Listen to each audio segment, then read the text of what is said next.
What is up, my dudes? I am Ryan, and we are going to talk about flex slots in Dimir Midrange in Standard today. Now, if you're looking for an analysis of the deck or how to sideboard with the deck, I posted those videos already on this channel. You should check those out. Today, we're just going to look at different builds of the deck and how to build the deck. So let's do it. These are the non-flex slots in Dimir Midrange. These are the cards that you pretty much have to play when you're playing the deck. This is stock. This is the base of the deck. It's these 48 cards in the main deck and these 5 cards in the sideboard.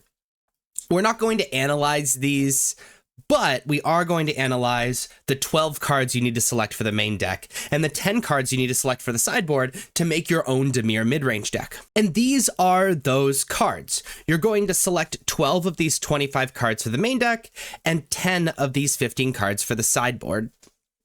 These are your options. These are your flex slots. So let's talk about these. First off, you're going to select 2 lands to play to get up to 25 land because there's 23 lands that are totally stock. You're going to be playing the 3rd Restless Reef, the 3rd Soul Sanctuary, or a single swamp.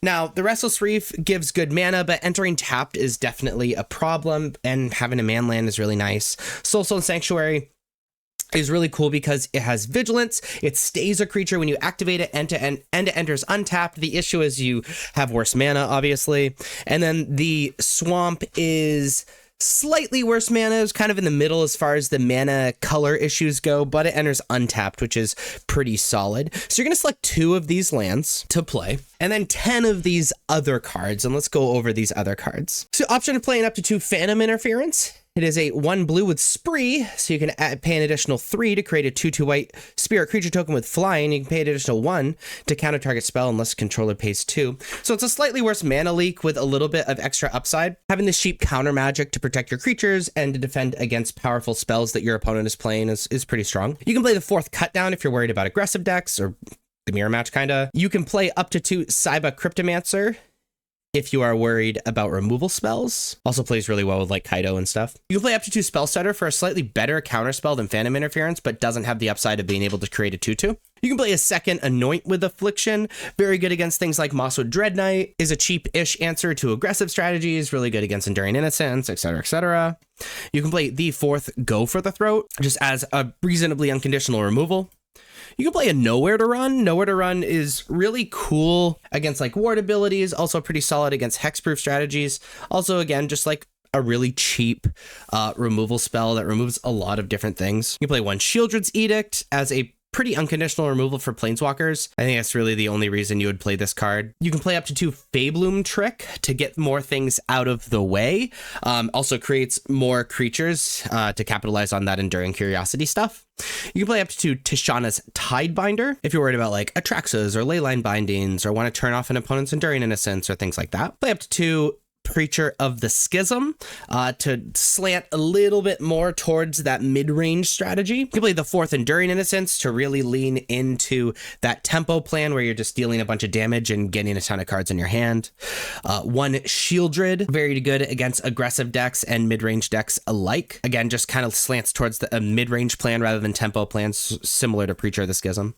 You can play the 4th Kaido to capitalize on returning these cards to your hand, especially cards with Enter the Battlefield effect like Tishana's Tidebinder or Saiba Cryptomancer or the cards we already have in our non-flex slots. And you can play up to 2 Mockingbird, which is really solid alongside something like Enduring Innocence or Tishana's Tidebinder, or really just to create a cheap aggressive creature that you can return with Kaido or draw cards with Enduring Curiosity. So you're going to select 12 of these 25 cards, 2 of them being one of the 3 lands, to add to these non-flex slots, and then you have your own customized main deck. As far as the sideboard goes, you're going to select 10 of these 15 cards.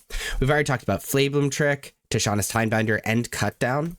Disfigure is a really interesting card that mostly against the aggressive decks, it gets around some of the pump spells, getting out of range of Cut Down. It's kind of a different approach to removal against these aggressive decks. Play up to 2 Duress for control decks, for domain, things like that. We've already talked about Anoint with Affliction. You can play up to 2 Blot Out, being very good because it exiles. It's one of our only really clean answers to Enduring Curiosity, which is, you know, for the mirror match and stuff. You can play a Malicious Eclipse. A 3 mana, all creatures get -2/-2 and they get exiled. Very good against the token strategies and Convoke. Also like solid against mono red as well. We've already talked about Shieldred, but you can play up to 2 Shieldred just to, again, slant more towards that mid-range plan post-board. Also very good against the aggressive decks. You can play a second Gix command. Now, Gix command I found is only really good against aggressive strategies, but in a deck like this where you can return a lot of creatures with power 2 or less, you have a lot of cards that with power 2 or less. It's solid against like control and mid-range as well. And Ghost Vacuum for graveyard hate. So you're going to select 10 of these 15 cards to join your non-flex slots, and then you have your own customized but stock Dimir mid-range list. Now, if you like these analysis and like these videos, please be sure to like and subscribe. Check me out on social medias. Links are above me and in the description. Thank you so much for watching. I'll see you next time. Bye-bye.